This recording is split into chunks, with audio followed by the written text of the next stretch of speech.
नमस्कार। आइए सुनते हैं मुंशी प्रेमचंद द्वारा लिखित उपन्यास मनोरमा।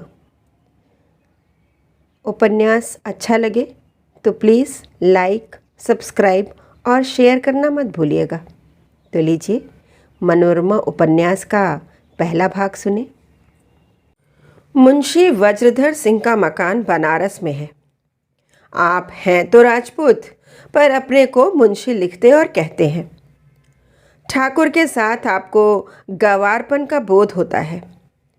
बहुत छोटे पास से तरक्की करते करते अपने अंत में तहसीलदारी का उच्च पद प्राप्त कर लिया था। यद्यपि आप उस महान पद पर 3 मास से अधिक न रहे और उतने दिन भी केवल एवज पर रहे, पर आप अपने को साबित तहसीलदार साहब ही कहते थे। यह नाम सुनकर आप खुशी से अकड़ जाते थे, पर पेंशन केवल 25 रुपये मिलती थी, इसलिए तहसीलदार साहब को बाजार हाट खुद ही करना पड़ता था। घर में 4 प्राणियों का खर्च था, 1 लड़की, 1 लड़का और स्त्री। लड़के का नाम चक्रधर था। वह इतना ज़हीन था कि पिता के पेंशन के ज़माने में घर से किसी प्रकार की सहायता न ली थी। केवल अपने बुद्धि बल से उसने एमए की उपाधि प्राप्त कर ली थी। मुंशी जी ने पहले ही से सिफारिश पहुंचानी शुरू कर दी थी। दरबारदारी की काल में वह निपुण थे। कोई नया हाकिम आए, उससे ज़रूर रब्त जब्त कर लेते थे। हुक्काम ने चक्रधर का ख्याल करने के वादे भी किए थे, लेकिन जब परीक्षा का नतीजा निकला और मुंशी जी ने चक्रधर से कमिश्नर के यहाँ चलने को कहा तो उन्होंने जाने से साफ इनकार किया। मुंशी जी ने त्योरी चढ़ाकर पूछा, क्यों, क्या घर बैठे को तुम्हें कोई नौकरी मिल जाएगी? चक्र, मेरी नौकरी करने की इच्छा नहीं है, आज़ाद रहना चाहता हूँ। वज्र, आज़ाद रहना था तो एमए क्यों पास किया? उस दिन से पिता और पुत्र में आए दिन बमचक मची रहती। मुंशी जी बार बार झुंझलाते और उसे कामचोर, घमंडी, मूर्ख कहकर अपना गुस्सा उतारते रहते थे। चक्रधर पिता का अदब करते थे। उनको जवाब तो न देते, पर अपना जीवन सार्थक बनाने के लिए जो मार्ग तय कर लिया था उससे वह न हटते थे। उन्हें यह हास्यास्पद मालूम होता था कि आदमी केवल पेट पालने के लिए आधी उम्र पढ़ने में लगा दे। विद्या को जीविका का साधन बनाते उन्हें लज्जा आती थी। वह भूखों मर जाते, लेकिन नौकरी के लिए आवेदन पत्र लेकर कहीं न जाते। विद्याभ्यास के दिनों में भी वह सेवा कार्य में अग्रसर रहा करते थे, और अब तो इसके सिवा उन्हें कुछ सूझता ही न था। दीनों की सेवा और सहायता में जो आनंद और आत्मगौरव था, वह दफ्तर में बैठकर कलम घिसने में कहाँ। मुंशी वज्रधर ने समझा था, जब यह भूत उसके सिर से उतर जाएगा तो शादी ब्याह की फिक्र होगी, तो आप नौकरी की तलाश में दौड़ेगा। लेकिन जब 2 साल गुजर जाने पर भी भूत के उतरने का कोई लक्षण न दिखाई दिया, तो एक दिन उन्होंने चक्रधर को खूब फटकारा। चक्रधर अब पिता की इच्छा से मुंह न मोड़ सके। उन्हें अपने कॉलेज में ही कोई जगह मिल सकती थी, लेकिन वह कोई ऐसा धंधा करना चाहते थे जिससे थोड़ी देर रोज काम करके अपने पिता की मदद कर सके। संयोग से जगदीशपुर के दीवान हरसेवक सिंह को अपनी लड़की को पढ़ाने के लिए एक सुयोग्य और सचरित्र अध्यापक की ज़रूरत पड़ी। उन्होंने कॉलेज के प्रधानाध्यापक को इस विषय में एक पत्र लिखा। उन्होंने चक्रधर को उस काम पर लगा दिया। काम बड़ी जिम्मेदारी का था, किंतु चक्रधर इतने सुशील, इतने गंभीर और इतने संयमी थे कि उन पर सबको पूरा विश्वास था। मनोरमा की उम्र अभी 13 वर्ष से अधिक न थी, लेकिन चक्रधर को इसे पढ़ाते हुए बड़ी झेप होती थी। एक दिन मनोरमा वाल्मीकि रामायण पढ़ रही थी। उसके मन में सीता के वनवास पर एक शंका हुई। वह इसका समाधान करना चाहती थी। उसने पूछा, मैं आपसे एक बात पूछना चाहती हूँ, आज्ञा हो तो पूछूं? चक्रधर ने कातर भाव से कहा, क्या बात है? मनोरमा, रामचंद्र ने सीता जी को घर से निकाला तो वह चली क्यों गई? और जब रामचंद्र ने सीता की परीक्षा ले ली थी और अंतकरण से उन्हें पवित्र समझते थे, तो केवल झूठी निंदा से बचने के लिए उन्हें घर से निकाल देना कहाँ का न्याय था? चक्रधर, यदि सीता जी पति की आज्ञा ना मानती तो वह भारतीय सती के आदर्श से गिर जाती, और रामचंद्र को राजधर्म का आदर्श भी तो पालन करना था। मनोरमा, यह ऐसा आदर्श है जो सत्य की हत्या करके पाला गया है। यह आदर्श नहीं है, चरित्र की दुर्बलता है। मैं आपसे पूछती हूँ, आप रामचंद्र की जगह होते तो क्या आप भी सीता को घर से निकाल देते? चक्रधर, नहीं, मैं तो शायद ना निकालता। मनोरमा, आप निंदा की परवाह न करते? चक्रधर, नहीं, मैं झूठी निंदा की जरा भी परवाह न करता। मनोरमा की आंखें खुशी से चमक उठी, प्रफुल्लित होकर बोली, यही बात मेरे मन में भी थी। उस दिन से मनोरमा को चक्रधर से कुछ स्नेह सा हो गया। जब उनके आने का समय होता तो वह पहले ही आकर बैठ जाती और उनका इंतज़ार करती।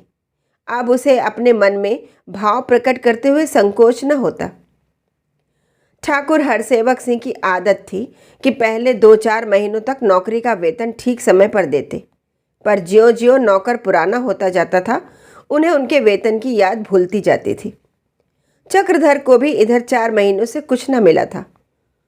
न वह आप ही आप देते थे, न चक्रधर संकोचवश मांगते थे। उधर घर में रोज तकरार होती थी। आखिर एक दिन चक्रधर ने विवश होकर ठाकुर साहब को एक पुर्जा लिखकर अपना वेतन मांगा। ठाकुर साहब ने पुर्जा लौटा दिया। व्यर्थ की लिखा पढ़ी की उन्हें फुर्सत न थी और उनको जो कुछ कहना हो खुद आकर कहें। चक्रधर शर्माते हुए गए और बहुत कुछ शिष्टाचार के बाद रुपए मांगे। ठाकुर साहब हंसकर बोले, वाह बाबूजी, आप भी अच्छे मौजी जीव हैं। 4 महीने से वेतन नहीं मिला और आपने एक बार भी नहीं मांगा। आपको महीने महीने अपना वेतन ले लेना चाहिए था। सोचिए, मुझे एक मुश्त देने में कितनी असुविधा होगी। खैर जाइए, 10-5 दिन में रुपए मिल जाएंगे। चक्रधर कुछ न कह सके। लौटे तो मुख पर घोर निराशा छाई हुई थी। मनोरमा ने उनका पुर्जा अपने पिता के पास से ले जाते हुए राह में पढ़ लिया था। उन्हें उदास देखकर पूछा, दादाजी ने आपको रुपए नहीं दिए?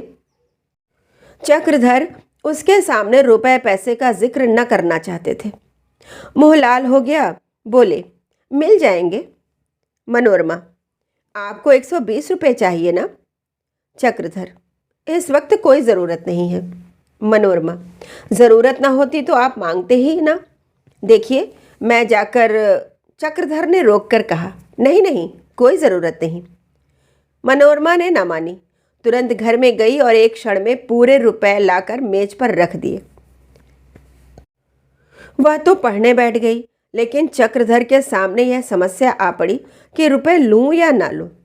उन्होंने निश्चय किया कि ना लेना चाहिए। पाठ हो चुकने पर वह उठ खड़े हुए और बिना रुपए लिए बाहर निकल आए। मनोरमा रुपए लिए ही पीछे पीछे बरामदे तक आई। बार बार कहती रही, इसे आप लेते जाइए।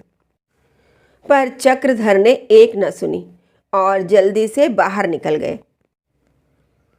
चक्रधर डरते हुए घर पहुंचे तो क्या देखते हैं कि द्वार पर चारपाई पड़ी हुई है। उस पर कालीन बिछी हुई और एक अधेड़ उम्र के महाशय उस पर बैठे हुए हैं।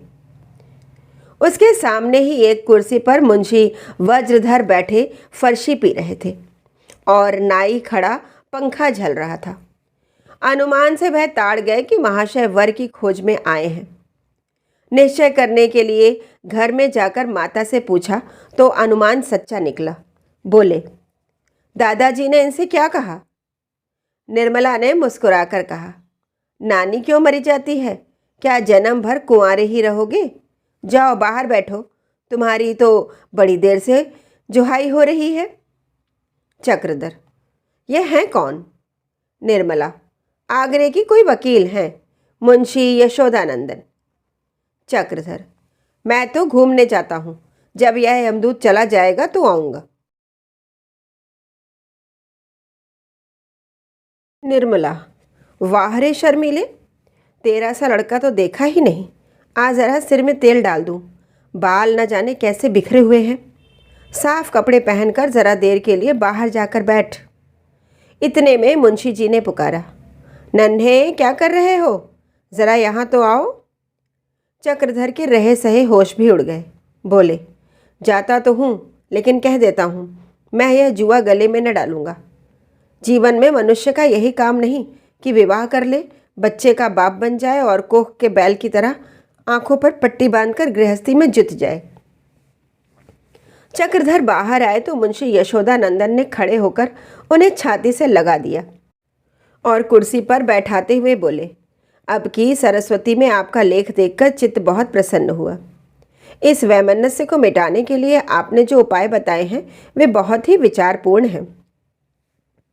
इस स्नेह मृदुल आलिंगन और सहृदयतापूर्ण आलोचना ने चक्रधर को मोहित कर लिया। वह कुछ जवाब देना ही चाहते थे कि मुंशी वज्रधर बोले, आज बहुत देर लगा दी, राजा साहब से कुछ बातचीत होने लगी क्या? यह कहकर मुंशी जी घर में चले गए तो यशोदानंदन बोले, अब आपका क्या काम करने का इरादा है? चक्रधर, अभी तो निश्चय किया है कि कुछ दिनों आज़ाद रहकर सेवा कार्य करूं। यशोदा, आप जैसे उत्साही युवकों का ऊंचे आदर्शों के साथ सेवा क्षेत्र में आना जाति के लिए सौभाग्य की बात है। आपके इन्हीं गुणों ने मुझे आपकी ओर खींचा है। चक्रधर ने आंखें नीचे करके कहा, लेकिन मैं अभी गृहस्थी के बंधन में नहीं पड़ना चाहता।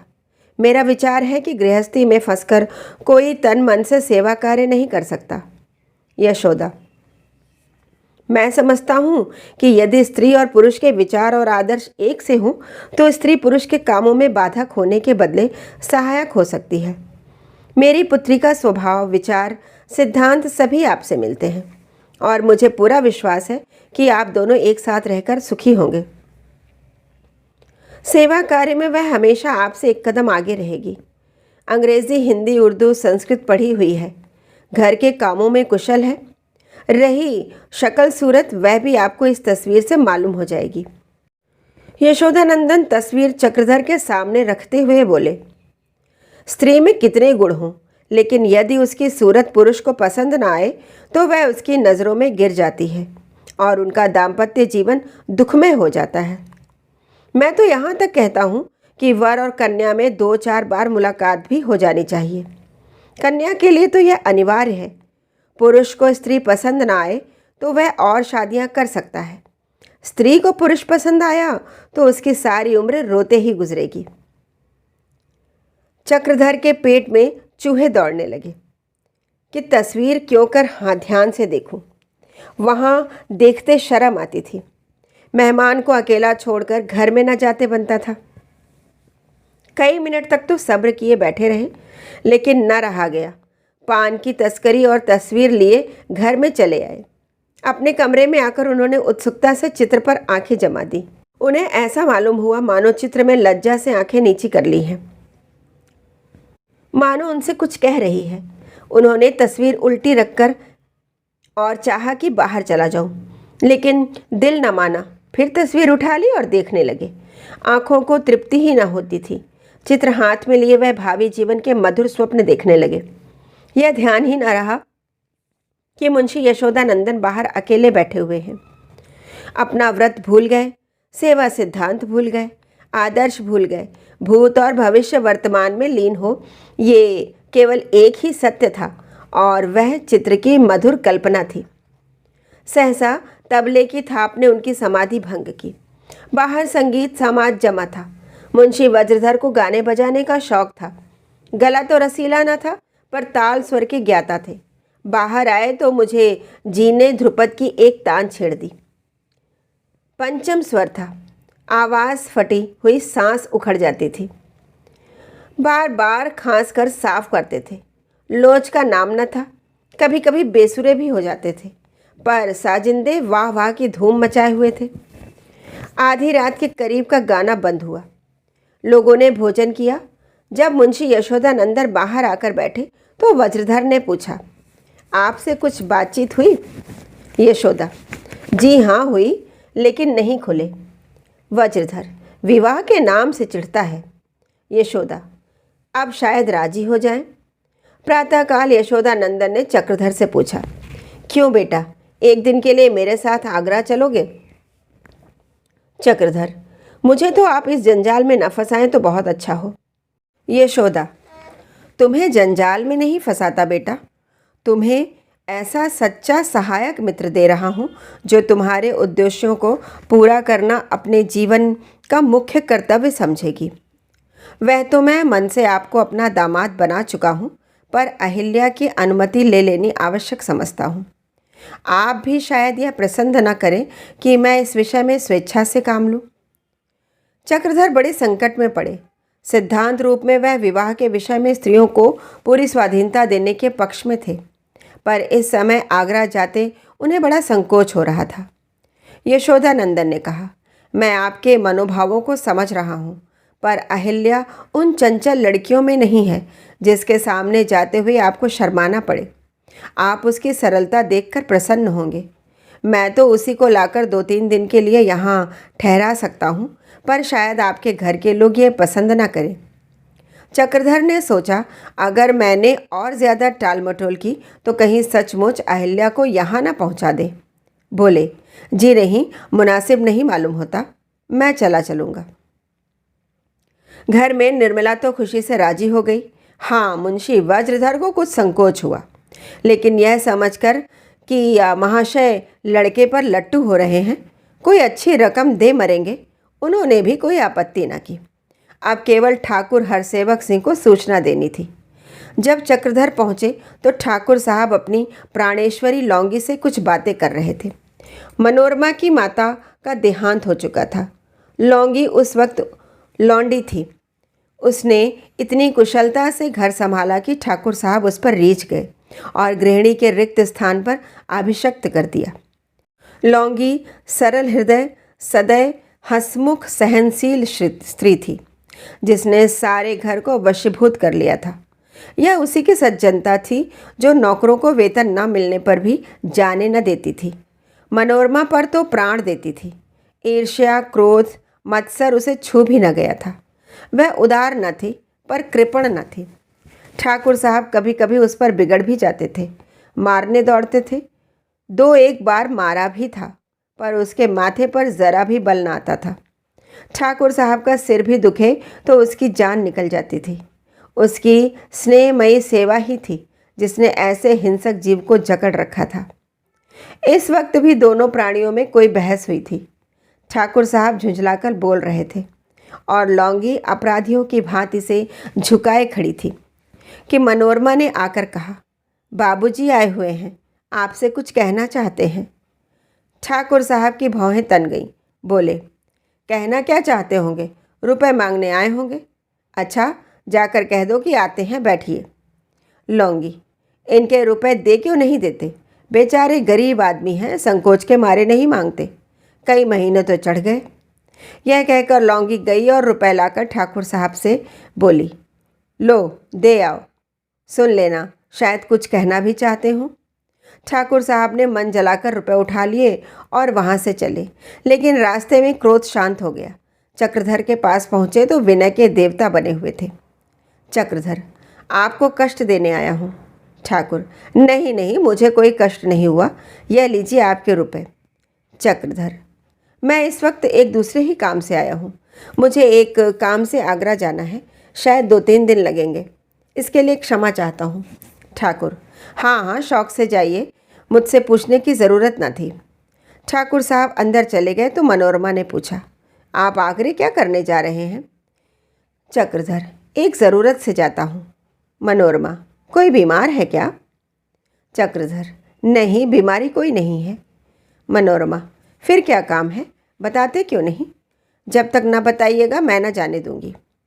चक्रधर, लौट कर बता दूंगा, तुम किताब देखती रहना। मनोरमा, जी नहीं, मैं नहीं मानती, अभी बतलाइए। आप अगर मुझसे बिना बताए चले जाएंगे तो मैं कुछ नहीं पढ़ूंगी। चक्रधर, यह तो बड़ी टेढ़ी शर्त है, बतला ही दूँ? अच्छा, हंसना मत। तुम ज़रा भी मुस्कुराई और मैं चला। मनोरमा, मैं दोनों हाथों से मुंह बंद किए लेती हूँ। चक्रधर ने झेपते हुए कहा, मेरे विवाह की कुछ बातचीत है।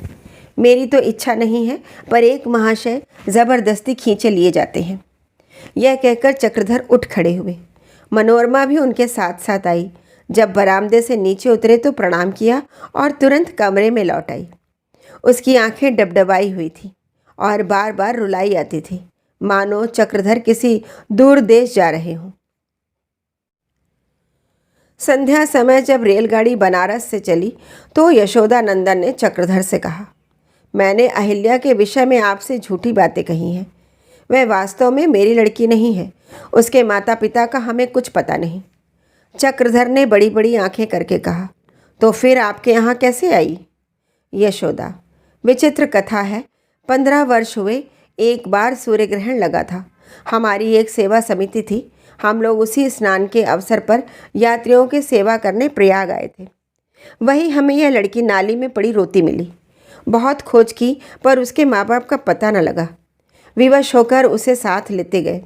4-5 वर्ष तक तो उसे अनाथालय में रखा, लेकिन जब कार्यकर्ताओं की फूट के कारण अनाथालय बंद हो गया तो अपने ही घर में उसका पालन पोषण करने लगा।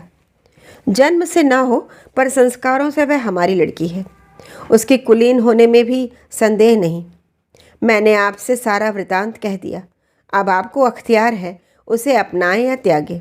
हाँ, इतना कह सकता हूँ कि ऐसा रत्न आप फिर ना पाएंगे। मैं जानता हूँ कि आपके पिताजी को यह बात असम्य होगी, पर यह भी जानता हूँ कि वीर आत्माएं सत्कार्य विरोध की परवाह नहीं करती और अंत में उस पर विजय ही पाती हैं। चक्रधर गहरे विचार में पड़ गए। एक तरफ अहिल्या का अनुपम सौंदर्य और उज्जवल चरित्र था, दूसरी ओर माता पिता का विरोध और लोक निंदा का भय। मन में तर्क संग्रह होने लगा। यशोदा नंदन ने उन्हें असमंजस में पड़े देखकर कहा, आप चिंतित दिख पड़ते हैं और चिंता की बात भी है, लेकिन जब आप जैसे शिक्षित और उदार पुरुष विरोध और भय के कारण कर्तव्य से मुंह मोड़े तो हमारा उद्धार हो चुका। आपके सामाजिक विचारों की स्वतंत्रता पर परिचय पाकर ही मैंने आपके ऊपर इस बालिका को उद्धार का भार रखा है, और यदि आपने भी अपने कर्तव्य को न समझा तो मैं नहीं कह सकता इस अबला का क्या दशा होगी। चक्रधर रूप लावण्य की ओर से तो आंखें बंद कर सकते थे, लेकिन उद्धार के भाव को दबाना उनके लिए असंभव था। वह स्वतंत्रता के उपासक थे और निर्भीकता स्वतंत्रता की पहली सीढ़ी है। दृढ़ भाव से बोले, मेरी ओर से आप जरा शंका न करें। मैं इतना भी भीरू नहीं हूँ कि ऐसे कामों में समाज निंदा से डरूं। माता पिता को प्रसन्न रखना मेरा धर्म है, लेकिन कर्तव्य और न्याय की हत्या करके नहीं। कर्तव्य के सामने माता पिता की इच्छा का मूल्य नहीं है। यशोदा नंदन ने चक्रधर को गले लगाते हुए कहा, भैया तुमसे ऐसी ही आशा थी। गाड़ी आगरे पहुंची तो दिन निकल आया था। मुंशी यशोदा नंदन अभी कुलियों को पुकार ही रहे थे कि उनकी निगाह पुलिस के सिपाहियों पर पड़ी। चारों तरफ पहरा था।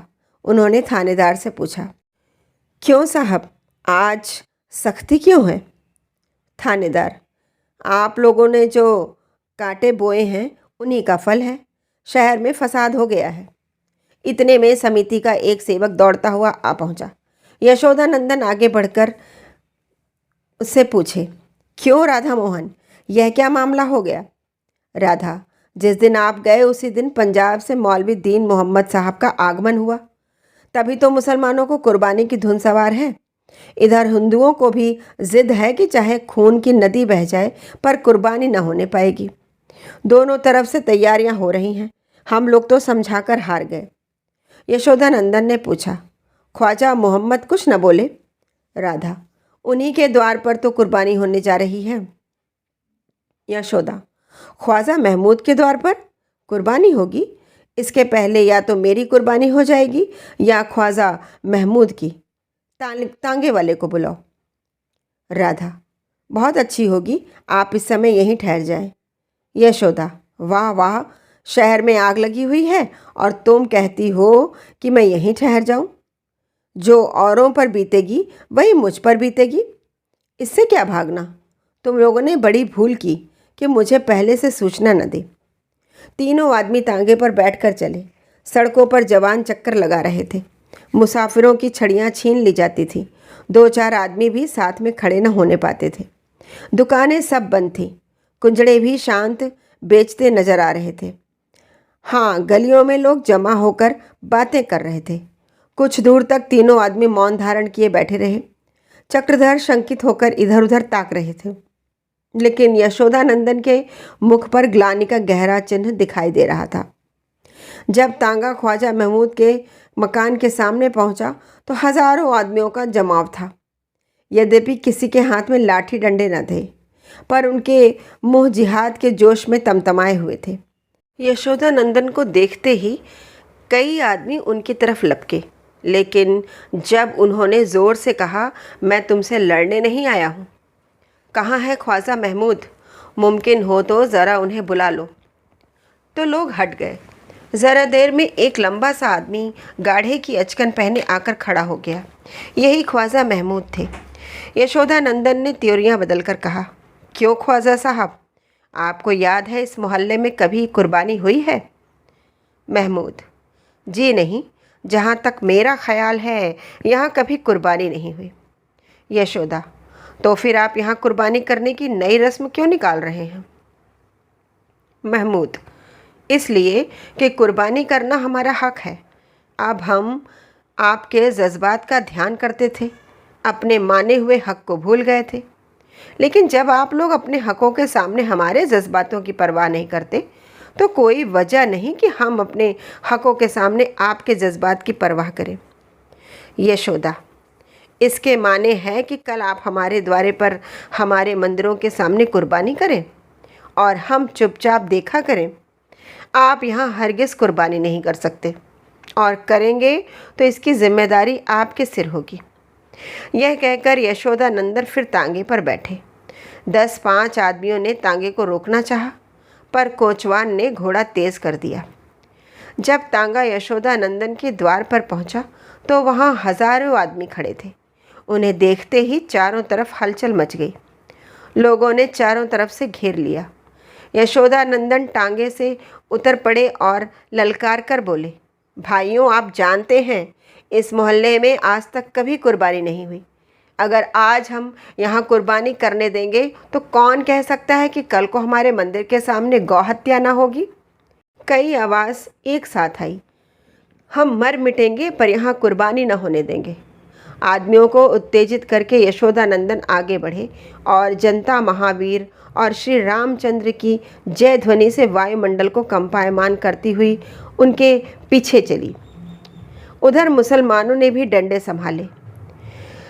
करीब था कि दोनों में मुठभेड़ हो जाए कि एकाएक चक्रधर आगे आकर यशोदानंदन के सामने खड़े हो गए और विनीत किंतु दृढ़ भाव से बोले, आप अगर उधर जाते हैं तो मेरी छाती पर पांव रख कर जाइए। मेरे देखते यह अनर्थ न होने पाएगा। यशोदानंदन ने चिढ़कर कहा, हट जाओ, अगर क्षण भी देर हुई तो फिर पछताने के सिवा और कुछ हाथ न आएगा। चक्रधर, मित्रों, ज़रा विचार से काम लो। कई आवाज़ें, विचार से काम लेना कायरों का काम है। चक्रधर, तो फिर जाइए, लेकिन उस गौ को बचाने के लिए आपको अपने एक भाई का खून करना पड़ेगा। सहसा एक पत्थर किसी तरफ से आकर चंद्रधर के सिर पर लगा। खून की धारा बह निकली, लेकिन चक्रधर अपनी जगह से हिले नहीं। सिर थामकर बोले, अगर मेरे रक्त से आपकी क्रोध अग्नि शांत होती है तो यह मेरे लिए सौभाग्य की बात है। यशोदानंदन गरज कर बोले, यह कौन पत्थर फेंक रहा है? अगर वह बड़ा वीर है तो क्यों नहीं आगे आकर अपनी वीरता दिखाता? पीछे खड़ा पत्थर क्यों फेंकता है? एक आवाज़, धर्मद्रोहियों को मारना अधर्म नहीं है। यशोदानंदन, जिसे तुम धर्म का द्रोही समझते हो वह तुमसे कहीं सच्चा हिंदू है। एक आवाज़, सच्चे हिंदू वही तो होते हैं। तो मौके पर बगले झांकने लगे और शहर छोड़कर 2-4 दिन के लिए खिसक जाएं। यशोदानंदन, आप लोग सुन रहे हैं, मैं सच्चा हिंदू नहीं हूँ। मैं मौका पाकर बगले झांकने लगता हूँ और जान बचाने के लिए शहर से भाग जाता हूँ। ऐसा आदमी आपका मंत्री बनने के योग्य नहीं है। आप उस आदमी को अपना मंत्री बनाएं जिसे आप सच्चा हिंदू समझते हो। यह कहते हुए मुंशी यशोदानंदन घर की तरफ चले। कई आदमियों ने उन्हें रोकना चाहा, लेकिन उन्होंने एक न मानी। उनके जाते ही यहाँ आपस में तू तू मैं मैं होने लगी।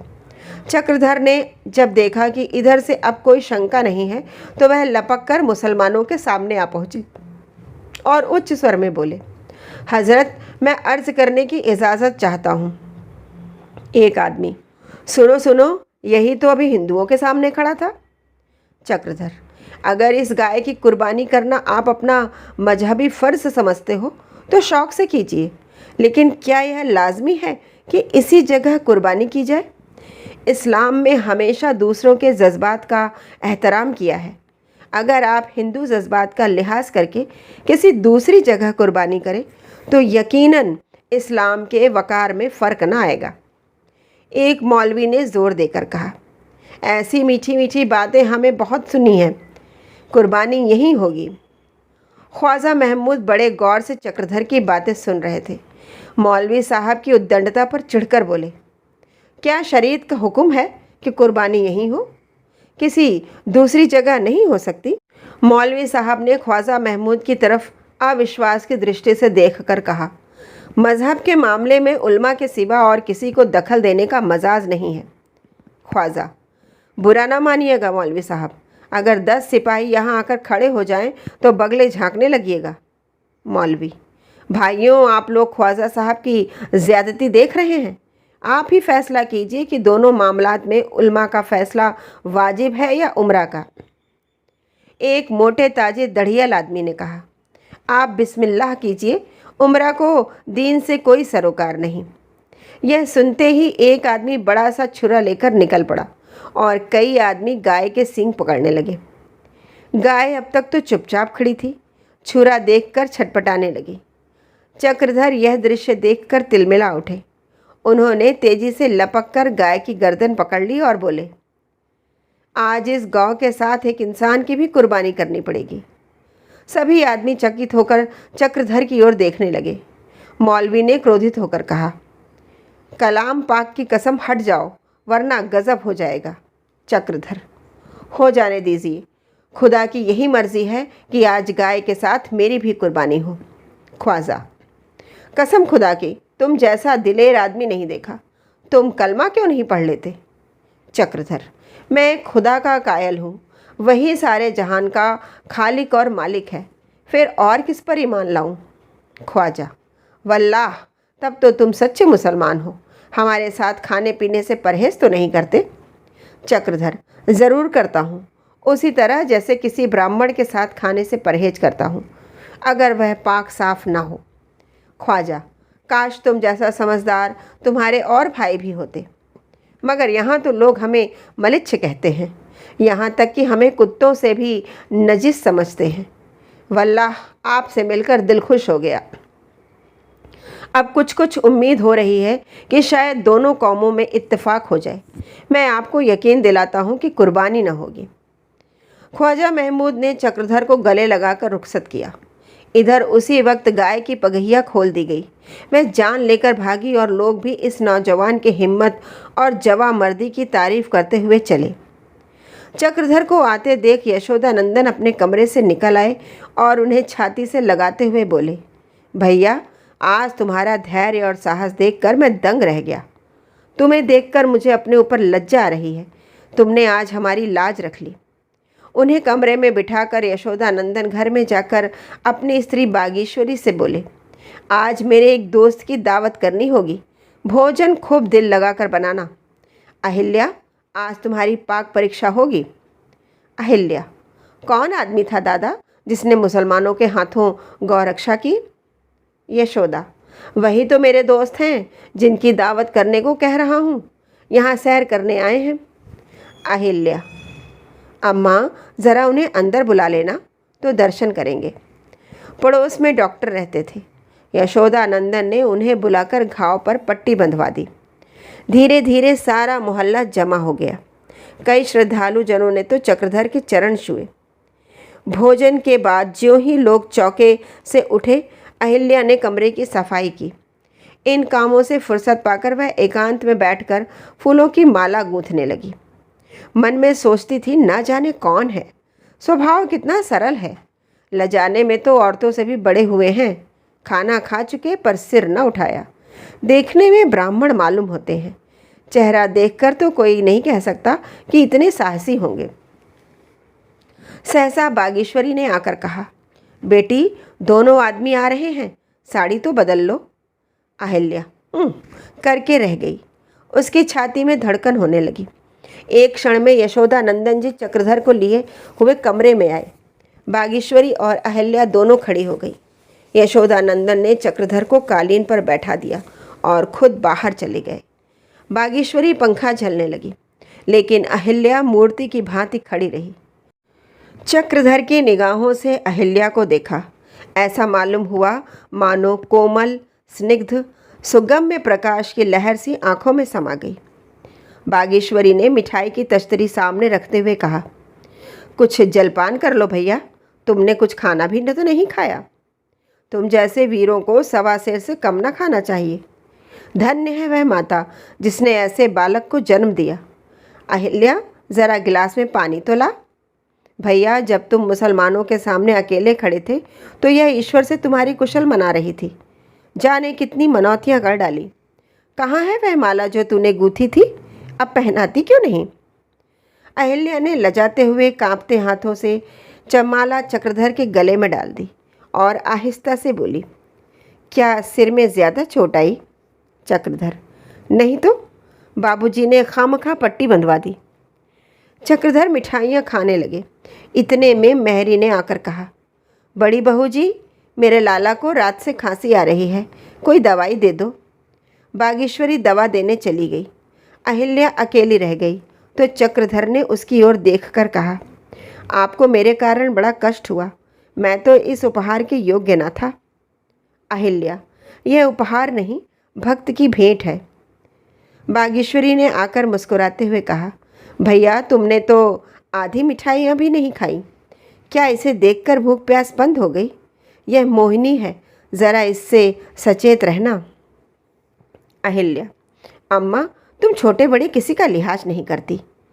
चक्रधर, वहाँ कोई घंटे भर तक बैठे रहे। बागेश्वरी ने उनके घर का सारा वृतांत पूछा। कै भाई हैं, कै बहनें, पिताजी क्या करते हैं, बहनों का विवाह हुआ या नहीं। चक्रधर को उनके व्यवहार में इतना मात्र स्नेह भरा मालूम होता था मानो उनसे बहुत पुराना परिचय है। 4 बजते बजते ख्वाजा महमूद के आने की खबर पाकर चक्रधर बाहर चले आए। और भी कितने ही आदमी मिलने आए थे। शाम तक उन लोगों से बातें होती रहीं। निश्चय हुआ कि एक पंचायत बनाई जाए और आपस के झगड़े उसी के द्वारा तय हुआ करें। चक्रधर को भी लोगों ने उस पंचायत का एक मेंबर बनाया। रात को जब अहिल्या और बागेश्वरी छत पर लेटी तो बागेश्वरी ने पूछा, अहिल्या सो गई क्या? अहिल्या, नहीं अम्मा जी, जाग तो रही हूँ। बागेश्वरी, हाँ, आज तुझे नींद क्यों आएगी? इनसे ब्याह करेगी? तुम्हारे बापूजी तुमसे मिलाने ही के लिए इन्हें काशी से लाए हैं। इनके पास और कुछ हो या ना हो, हृदय अवश्य है। ऐसा हृदय जो बहुत कम लोगों के हिस्से में आता है। ऐसा स्वामी पाकर तुम्हारा जीवन सफल हो जाएगा। अहिल्या ने डबडबाई हुई आंखों से बागेश्वरी को देखा, पर मुंह से कुछ न बोली। कृतज्ञता शब्दों में आकर शिष्टाचार का रूप धारण कर लेती है। उसका मौलिक रूप वही है जो आंखों से बाहर निकलते हुए कांपता और लजाता है। आज बस यहीं तक। अगला भाग लेकर कल फिर मिलेंगे। धन्यवाद।